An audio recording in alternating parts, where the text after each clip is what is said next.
साथियों, शरारत दल का आप सभी को नमस्कार। साथियों, पिछले वीडियो में हमने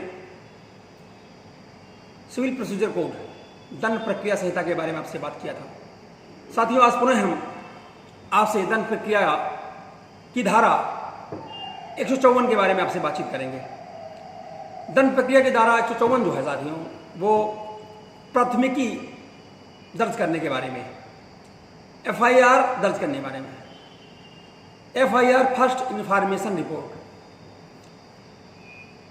जो प्रथम सूचना हमारी रिपोर्ट है उसी को एफआईआर कहते हैं। और इस एफआईआर के बारे में साथियों तमाम विसंगतियां हैं। तमाम लोग एफआईआर को लेकर ही भयभीत हो जाते हैं, तमाम लोग एफआईआर का नाम सुनकर ही सहम से जाते हैं। लेकिन साथियों, एफआईआर यानी फर्स्ट इंफॉर्मेशन रिपोर्ट जो है, जो पुलिस को की जाती है, वो कितनी आवश्यक है और इसका जो उल्लेख है वो दंड प्रक्रिया संहिता की धारा जो है 154 में इसका उल्लेख किया गया।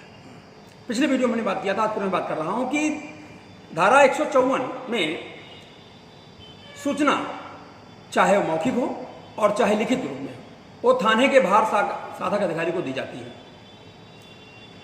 थाने के भार साधक अधिकारी को जैसे ही प्रथम सूचना रिपोर्ट चाहे मौखिक में चाहे लिखित में मिलती है, यदि मौखिक में मिलती है तो थाने का जो भार साधक अधिकारी है वो साथियों जो है उस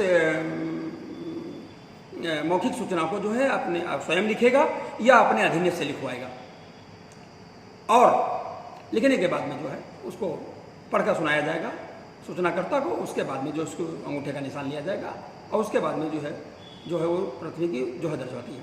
थाने पर इसके लिए एक चेक रजिस्टर होता है जिसमें उस सूचना को दर्ज किया जाता है, और बाद में अन्य रजिस्टर भी वहाँ होते हैं जिसे रोजनामचा या जनरल डायरी भी कहते हैं। उसमें भी, जिसे जीडी भी कहते हैं हिंदी बोलचाल की भाषा में, जीडी में या रोजनामचा में या जनरल डायरी में प्रथम सूचना रिपोर्ट को दर्ज किया जाता है साथियों। तो ये एफआईआर जो है एक लिखित हो सकती है, एक मौखिक हो सकती है। लिखित में सूचना अगर बाहर से किसी व्यक्ति द्वारा लिखवाई जा रही है तो लेखक का नाम उसमें होना चाहिए, उसमें मोबाइल नंबर होना चाहिए और लेखकर्ता का जो है उसमें हस्ताक्षर होना चाहिए। और यदि व्यक्ति अशिक्षित है, अनपढ़ है, तो उसका अंगूठा ले लिया जाता है और किसी से बोल के लिखवाता है तो उस व्यक्ति नाम होता है। यदि थाने पर ही उसने मौखिक बताया है तो थाने के भार साधक अधिकारी जो है वो अपने अधीनस्थ कांस्टेबल से, अपने अधीनस्थ दीवान से या थाने में जो भी नियुक्त करेगा कहकर लिखवाता है और उसको पढ़कर सुनाता है। साथियों, एफआईआर प्राप्त होते ही अगर उसके द्वारा कोई चीज़ अगर ये प्रदर्शित हो रहा है कि वो अपराध असंज्ञेय है तो उसमें मजिस्ट्रेट का आदेश प्राप्त करना आवश्यक नहीं है। लेकिन अगर लग रहा है कि अपराध संज्ञेय है और उसकी विवेचना करना जारी करेगा, अन्वेषण करेगा, तो अन्वेषण से पूर्व जो हमारा पुलिस या बाहर अधिकारी होता है वो मजिस्ट्रेट से जो है उसकी अनुमति प्राप्त करता है और उसके बाद में अपना अन्वेषण जारी करता है साथियों। तो अपना अन्वेषण जारी करता है तो कई बार होता है कि साथियों विलम्ब से सूचना मिल जाती है। तो विलम्ब से सूचना मिलने के तमाम सारे कारण हैं।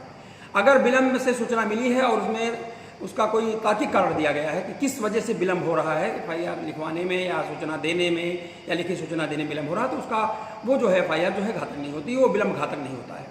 कई मरतबा जो पुलिस स्टेशन से जहाँ घटना घटी उसका दूर होना भी इसका कारण हो सकता है। कई बार जैसे स्त्रियों से संबंधित अपराध हैं उनमें भी देरी अगर हुई है सूचना दर्ज करने में तो इसका बहुत बड़ा महत्व नहीं होता है और ये जो है अभियोजन पक्ष को दूषित नहीं करती है। कई बार है कि जैसे हत्या जैसे कोर्ट में आने वाला उसमें है या कई अन्य अपराध हैं डकैती है, तो इसमें से जो है कई बार अपराध आगे देर हो जाती है पहुँचने में, तो तमाम भागदौड़ रहती है जहाँ पे घटना घटित होती, तो उसमें इसका कोई बहुत बड़ा मूल्य नहीं है। तो साथियों जो है प्रथम सूचना रिपोर्ट के विलम्ब होने का अगर उचित कारण दिया गया है तो ये विलम्ब घातक नहीं है। साथियों, प्रथम सूचना रिपोर्ट की सूचना दर्ज हो जाती है और अपराध संज्ञेय है तो न्यायालय को सूचना देनी पड़ती है। भारत साधक अधिकारी जो है न्यायालय को सूचना भिजवाता है। सूचना भिजवाने के बाद में जो है अगर संज्ञेय अपराध है तो उसकी सूचना वहाँ से जो है उसको अपना जो है वो प्राप्त करता है, न्यायालय का जो है परमिशन प्राप्त करता है और तब अन्वेषण प्रारंभ करता है। इस प्रकार साथियों जो है एफआईआर की प्रक्रिया आगे प्रारंभ हो जाती है। और एफआईआर जो है किसी भी व्यक्ति द्वारा दी जा सकती है, किसी व्यक्ति द्वारा, अनजान व्यक्ति द्वारा दी जा सकती है। टेलीफोन के द्वारा जो सूचना दी जाती है साथियों एफआईआर नहीं मानी जाती है। लेकिन अगर टेलीफोन द्वारा कोई सूचना दी गई है और उसे एफआईआर तब मान लिया जाएगा, लिखित कर लिया जाएगा जब उसमें जो है अभियुक्त व्यक्ति का नाम पता सही लिखा हो और घटना संज्ञेय अपराध की ओर यानी कॉग्निजेबल ऑफेंस जो है घातक जो अपराध है उसकी ओर इशारा कर रही है और अभियुक्त व्यक्ति का उसमें नाम है तो वो दर्ज कर ली जाती है, चाहे वो टेलीफोन से ही कोई सूचना ना दी गई हो। और दूसरी बात यह कि FIR के मामले में कि अगर भार सारक अधिकारी जो होता थाने का उससे नीचे के व्यक्ति को अगर सूचना दी गई तो बिल्कुल मान्य नहीं है, और उससे ऊपर के अधिकारी को दी गई है, CO को दी गई है, सर्कल ऑफिसर जो होता है उसको दी गई है, या एडिशनल पुलिस जो है कमीशन जो होता है हमारा जिला उप पुलिस अधीक्षक होता है उसको सूचना दी गई, या जिला पुलिस अधीक्षक को सूचना दी गई, SP को सूचना दी गई है, तो वो सारी चीज़ें मान्य होती हैं और वो FIR की श्रेणी में जाती हैं साथियों। और अगर उससे नीचे को सूचना दी गई तो सूचना मान्य नहीं होती है। कम से कम थाने का इंचार्ज जो है, SHO जो है जो वहाँ का भार साधक अधिकारी है, उसे ही प्रथम सूचना रिपोर्ट प्राप्त होनी चाहिए, उसे ही दी जानी चाहिए। कई बार ये होता है कि कई लोग जो है प्रथम सूचना रिपोर्ट जो है कि लिखित सूचना जो है संबंधित थाने की जो चौकियाँ होती हैं सहायता के लिए खुली होती हैं, वहाँ के SI को दे आते हैं, वहाँ के सब इंस्पेक्टर को दे आते हैं, लेकिन चौकी पर दी गई जो भी सूचना है वो FIR नहीं होती है, वो केवल सूचना मात्र होकर रह जाती है। इसलिए जब भी FIR दर्ज कराना हो, जब भी रिपोर्ट दर्ज कराना हो साथियों, तो ये आवश्यक होता है कि जो भी संबंधित क्षेत्र में घटना घटी हो, जिस थाने के अंदर घटना घटी हो, उस थाने के अंदर जो थाना प्रमुख शुभ लगता हो उस थाने पहुंचकर ही वहाँ थाने का जो भार साधक अधिकारी है, थाना जो इंचार्ज है, SHO हो या SO हो, जो भी इंचार्ज है वहाँ का, उसको ही सूचना दी जानी चाहिए। तभी वो जो है FIR वहाँ पर अंकित की जाएगी और वहाँ चेक रजिस्टर होता है उसमें दर्ज कर ली जाती है, वहाँ जनरल डायरी होती है, रोजनामचा होता है, वहाँ उसमें दर्ज किया जाता है। तो साथियों इस प्रकार जो है FIR जो है संबंधित थाने पर ही जाकर दर्ज करवानी चाहिए, किसी चौकी इत्यादि पे नहीं दी जानी चाहिए। चौकी पर जो है, क्योंकि उस चौकी के इंचार्ज को FIR दर्ज करने का आदेश नहीं होता है, चौकी के इंचार्ज के पास जो है ऐसा कोई रोजनामचा रजिस्टर नहीं होता है, इसलिए वहाँ पर FIR दर्ज नहीं की जा सकती है और ये वजह को FIR नहीं मानी जाती है। इसलिए जो है संबंधित थाने पर जाकर के संबंधित जो हमारा पुलिस स्टेशन है उस क्षेत्र का जहाँ घटना घट रही है वहीं जाके FIR दर्ज कराना चाहिए।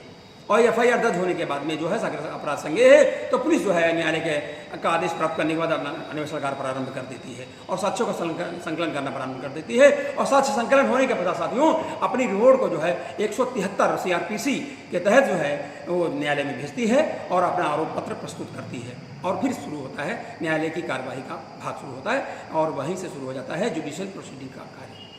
इस साथियों इस वीडियो में बस इतना ही। साथियों आप इस वीडियो को देखें, लाइक करें, शेयर करें, पसंद करें।